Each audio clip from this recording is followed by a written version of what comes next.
اعوذ باللہ من الشیطان الرجیم بسم اللہ الرحمن الرحیم رب اشرح لی صدری ویسر لی امری واحلل عقدۃ من لسانی یفقہوا قولی۔ میرے تمام فیملی چینل کے members, naan members, subscriber, naan subscriber, اور جہاں جہاں مجھے سنتے ہیں اور جہاں جہاں نہیں سنتے ہیں، اور جو سنتے ہیں اور جو نہیں سنتے ہیں، ان سب کو میرے دل کی اتھا گہرائیوں کے ساتھ السلام علیکم ورحمۃ اللہ وبرکاتہ۔ کل کی غیر حاضری اس لیے ہو گئی کہ ناسازی طبع کی وجہ سے حاضر نہیں ہو سکا، اور تھوڑا اس وجہ سے بھی کہ ماشاءاللہ سبسکرائبر تو اللہ کے حکم سے اور آپ لوگوں کی مہربانی سے بڑھتے ہی ہیں۔ 2 دن سے رکے ہوئے ہیں، لیکن اس چیز کا بھی مجھے شکوہ نہیں ہے، لیکن شاید ٹائم نہیں مل سکا تو آپ لوگ پروگرام کو دیکھ نہیں سکے، تو کوئی بات نہیں۔ انشاءاللہ جس طرح پہلے آپ نے اپنا ولولہ جوش اپنے چینل کے لیے دکھایا تھا، آئندہ بھی دکھائیں گے، کیونکہ یہ آپ کا اپنا چینل ہے۔ سب سے پہلے میں آپ کو یہ بات ذہن نشین کرا دوں کہ اگر کوئی ایسا سبسکرائبر تو نہیں بلکہ نان سبسکرائبر جنہوں نے سبسکرائب نہیں کیا ہے، اگر وہ یہ سمجھتے ہیں کہ میں اپنا پروگرام ویوز کے لیے کرتا ہوں یا سبسکرائبر بڑھانے کے لیے کرتا ہوں، تو خدا گواہ ہے کہ میرے دل میں صرف اور صرف ایک ہی بات ہوتی ہے کہ اچھی باتیں جن کو میرے احاطے عقل میں آتی ہیں، جو ہوں وہ میں آپ تک پہنچا دوں تاکہ میں ثواب دارین حاصل کروں۔ یعنی ثواب دارین کا مقصد ہے کہ دنیا کا بھی اور آخرت کا ثواب بھی۔ وہاں پہ میری ویوز بڑھے ہوں، وہاں پہ میرے سبسکرائبر بڑھے ہوں، تو وہ میرے گواہ ہوں گے، اور آپ جب ویوز دیتے ہیں تو میں ان چیزوں کا گواہ ہو جاتا ہوں، تو انشاءاللہ تعالی آپ لوگ بھی ثواب دارین حاصل کریں گے۔ اور جہاں اختلاف ہوا کرے، میری ہر بات سے متفق ہونا آپ پر بالکل لازم نہیں ہے، لیکن خدا کے لیے آپ لوگ پوچھ ضرور لیا کریں، سوال ضرور کیا کریں، کیونکہ سوال پوچھنے سے میرے اندر بھی تقویت ایک پیدا ہوتی ہے، جستجو پیدا ہوتی ہے، جوابات تلاش کرنے پڑتے ہیں، اور میری عقل کا امتحان بھی ہوتا ہے اور آپ کی سمجھ کا بھی۔ لہٰذا آپ لوگ ویوز بھی دیتے ہیں، کمنٹس بھی دیتے ہیں، لیکن کچھ کمنٹس ایسے بھی ہونا چاہیے کہ ہر بات تو میری صحیح نہیں ہو سکتی نا، انسان خطا کا پتلا ہے، تو آپ لوگوں کو بھی خیال کرنا چاہیے کہ آپ مجھ سے کچھ تو پوچھیں۔ کہ کسی نے کہا تھا کہ آج غالب غزل سرانہ ہوا، تو اس طریقے سے جو ہے وہ آپ کچھ پوچھیں گے، میں آپ کو بتاؤں گا، جواب ڈھونڈیں گے، تو ہمارا ایک علمی بحث ہو، تعمیری بحث ہو، تخریبی نہ ہو۔ بہرکیف میں پھر گزارش کروں گا پروگرام شروع کرنے سے پہلے کہ مجھے پروگرام تو یہ کرنا تھا، اور انشاءاللہ کروں گا۔ مفتی طارق سعید، طارق مسعود جو تھے، انہوں نے واقعتاً توہین قرآن، توہین رسالت اور بہت بڑی جرت انہوں نے کی ہے، رندانہ جرت، کہ یہ بات کہاں تک جا رہی ہے یہ ان کو بھی اندازہ نہیں کہ یہ بات اللہ تک پہنچ رہی ہے، اور وہ کینیڈا میں کر رہے ہیں، اور کینیڈا میں وہ مسلمانوں کو لیے اپنے نبی کی کیا شان بیان کر رہے ہیں اور کس طریقے سے کر رہے ہیں۔ عامیانہ زبان ہوتی ہے بالکل۔ میں بہرحال اس پہ میں بعد میں بات کروں گا انشاءاللہ 2-3 دن، اور میں عقلی دلیلیں دوں گا، صرف نقلی دلیلیں نہیں دوں گا۔ قرآن شریف کی آیت کے ساتھ دوں گا، اور اس آیت کے نتیجے میں جو احادیث ہیں جو اس سے میچ کرتی ہیں میں نے وہ بیان کرنی ہے۔ بہرحال ٹائم زیادہ ہو جائے گا، تو مزید پروگرام شروع کرنے سے پہلے میری یہی استدعا ہے آپ سے کہ میرے پروگرام کو دیکھا کریں، آخر تک دیکھا کریں تاکہ آپ کو کچھ حاصل ہو سکے۔ بوریت ضرور ہوتی ہے پروگراموں میں، لیکن کیا ہے کہ اچھے ہوتے ہیں۔ میں جب پڑھتا ہوں میرا وقت بھی جو ہے نا صرف ہوتا ہے، لیکن میں اتنا وقت جو ہے اپنی زندگی میں کاؤنٹ نہیں کرتا، اس لیے کہ یہ زندگی میں کاؤنٹ نہیں ہوتا۔ جو اچھی باتیں انسان آپس میں بیٹھ کے کرتے ہیں کہیں بھی، تو وہ زندگی میں کاؤنٹ نہیں ہوتے، اس طرح انسان کی زندگی بڑھتی ہے۔ تو پروگرام شروع کرتے ہیں۔ بسم اللہ الرحمن الرحیم۔ زمین کے سینے پر ایک سلوٹ بھی باقی نہیں رہی تھی، اور پہاڑ، کھائی، ٹیلے، سمندر اور جنگل، غرض دھرتی کا ہر نشیب مٹ چکا اور ہر فراز ختم ہو چکا ہے۔ فراز کہتے ہیں بلندی کو، نشیب کہتے ہیں گہرائی کو۔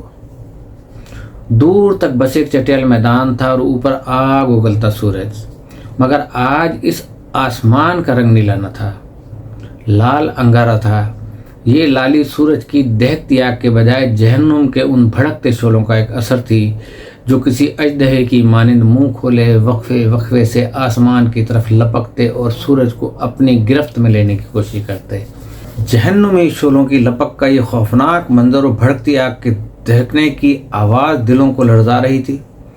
لرزتے ہوئے یہ دل مجرموں کے دل تھے، یہ غافلوں اور متکبروں اور ظالموں اور قاتلوں اور سرکشوں کے دن تھے، اور یہ ان کے دل بڑے سخت دل تھے۔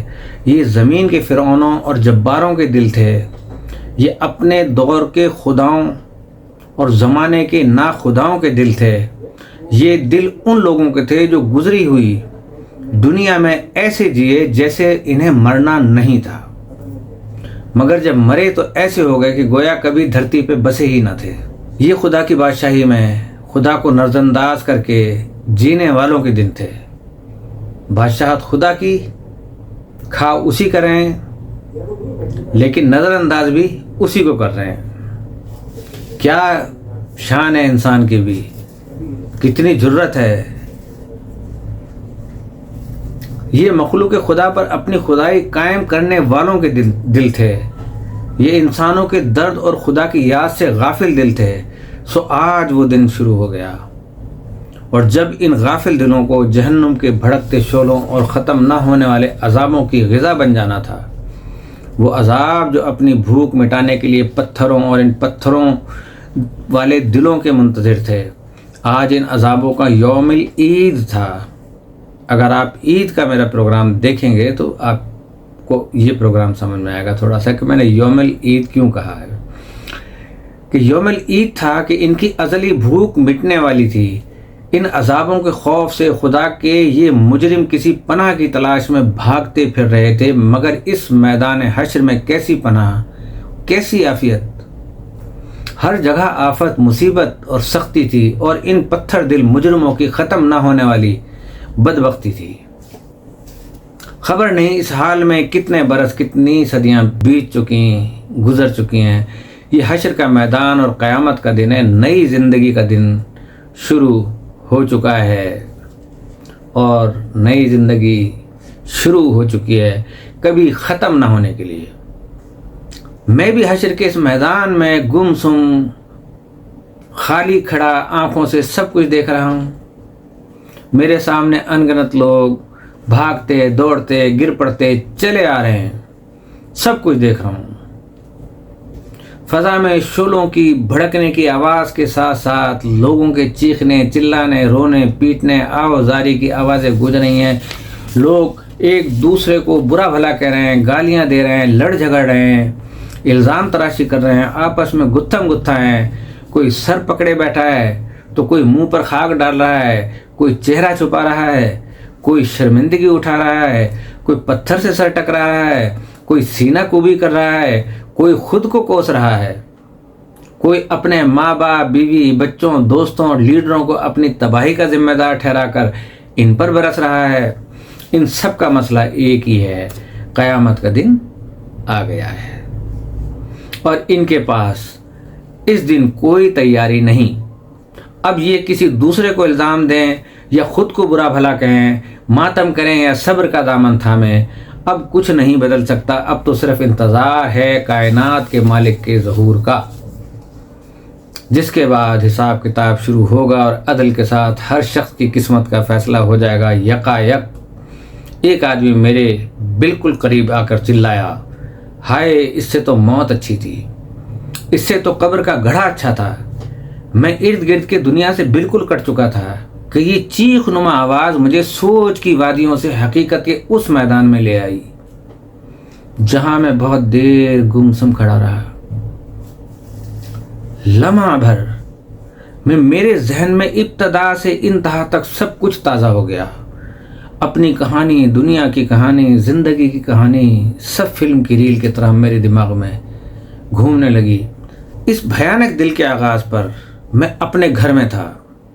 اس گھر کا محل و وقوع خارجی دنیا کے کسی شخص کو سمجھایا نہیں جا سکتا۔ آپ سمجھ جائیں کہ وہ کیا کہنا چاہ رہے ہیں۔ ایک ظاہر بین نظر کے لیے یہ گھر قبر کا ایک تاریک گڑھا، مگر دراصل یہ آخرت کی دنیا کا پہلا دروازہ تھا، وہ دروازہ جسے اندر سے نہیں کھولا جا سکتا۔ مجھے اس دروازے کو کھولنے میں کوئی دلچسپی تھی بھی نہیں، کیونکہ اس دروازے سے گزر کر برزخ کی اس دنیا میں داخل ہو چکا تھا جس میں میرے لیے ختم نہ ہونے والی راحت تھی۔ اس روز مجھ سے میرا ہمدم دیرینہ اور میرا محبوب دوست صالح ملنے آیا ہوا تھا۔ صالح وہ فرشتہ تھا جو دنیا کی زندگی میں میرے دائیں ہاتھ پر رہا۔ اس کی قربت موت کے بعد کی زندگی میں میرے لیے ہمیشہ باعث طمانینت رہی، باعث سکون رہی، اور آج بھی ہمیشہ کی طرح ہماری پرلطف گفتگو جاری تھی۔ دوران گفتگو میں نے اس سے پوچھا، یار یہ بتاؤ تمہاری ڈیوٹی میرے ساتھ کیوں لگائی گئی ہے؟ اس نے کہا کہ بات یہ ہے عبداللہ کہ میں اور میرا ساتھی دنیا میں تمہارے ساتھ ڈیوٹی کیا کرتے تھے، وہ تمہاری برائیاں اور میں نیکیاں لکھتا تھا، تم مجھے 2 منٹ فارغ رہنے نہیں دیتے تھے۔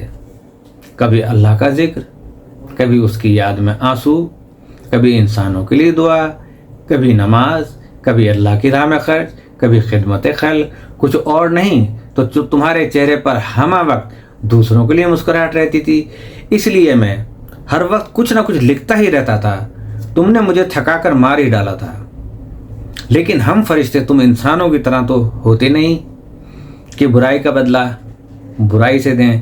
اس لیے تمہاری اس برائی کے جواب میں بھی دیکھ لو کہ میں تمہارے ساتھ ہوں اور تمہارا خیال رکھتا ہوں۔ صالح نے انتہائی سنجیدگی سے میری بات کا جواب دیا۔ میں نے اس کی بات کا جواب بھی اسی سنجیدگی کے ساتھ کہا۔ تم سے زیادہ برائی میں نے اپنے الٹے ہاتھ والے کے ساتھ کی تھی۔ وہ میرا گناہ لکھتا مگر میں اس کے فوراً بعد توبہ کر لیتا، پھر وہ بیچارہ اپنے سارے لکھے لکھائے کو بیٹھ کر مٹاتا اور مجھے برا بھلا کہتا تھا کہ تم نے مٹوانا ہی تھا تو لکھوایا کیوں تھا؟ آخر کار اس نے تنگ آ کر اللہ تعالیٰ سے دعا کی کہ اس شخص سے میری جان چھڑائیں، اس لیے موت کے بعد سے اب تم میرے ساتھ رہتے ہو۔ یہ سن کر صالح ہنسنے لگا اور بولا، فکر نہ کرو، حساب کتاب کے وقت وہ پھر آ جائے گا۔ قانون کے تحت ہم دونوں مل کر ہی تمہیں اللہ تعالیٰ کے سامنے پیش کریں گے۔ یہ بات کہتے کہتے اس کے چہرے پر گہری سنجیدگی کے آثار نمودار ہو گئے۔ وہ بولتے بولتے چپ ہوا اور سر جھکا کر ایک گہری خاموشی میں ڈوب گیا۔ میں نے اس کا یہ انداز آج تک نہ دیکھا تھا۔ چند لمحوں بعد میں نے سر اٹھایا، اس کے چہرے سے ہمیشہ رہنے والی شگفتگی اور مسکراہٹ رخصت ہو چکی تھی اور اس کی جگہ خوف و حزنوں کے سائے نے لے لی تھی۔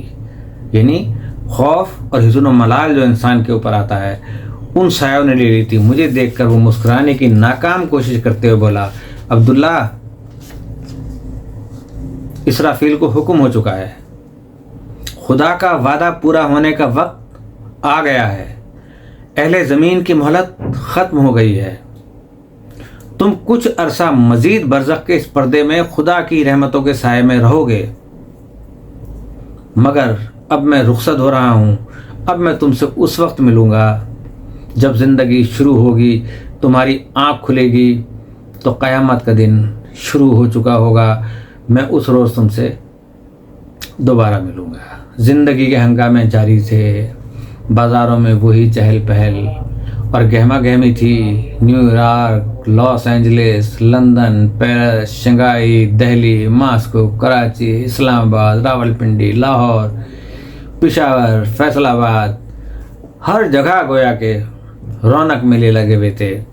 رات کو دن کر دینے والی سیلابی روشنیوں میں 20 کرکٹ میچ، فٹ بال، ورلڈ کپ کے مقابلے، ان کو دیکھتے اور تالیاں بجاتے تماشائی، پب اور بار میں شراب پیتے اور کلبوں میں اسٹرپٹیز دیکھتے مست لوگ ہالی ووڈ اور بالی ووڈ کے ایکشن اور تھرل فلموں میں اداکاروں کے جلوے اور ان جلووں کے شوقین تماش بین فلموں، ڈراموں، stage T V, belly dance اور فیشن شوز میں تھرکتی ہوئی مٹکتی اپنے جسم کی نمائش کرتی ماڈلز اور اداکارائیں، اور اس نمائش سے اپنی تجوری بھرتے سرمایہ دار نئے دور کے نئے فاتحین عالم، ملٹی نیشنل کمپنیز کے مالکان، میڈیا کی چمک دمک، صحافت کے مرچ مسالے، دیکھ رہے ہیں آپ سب کچھ، اور بازار سیاست کے ماند نہ پڑنے والے مکر و فریب کے ہنگامے، بازاروں میں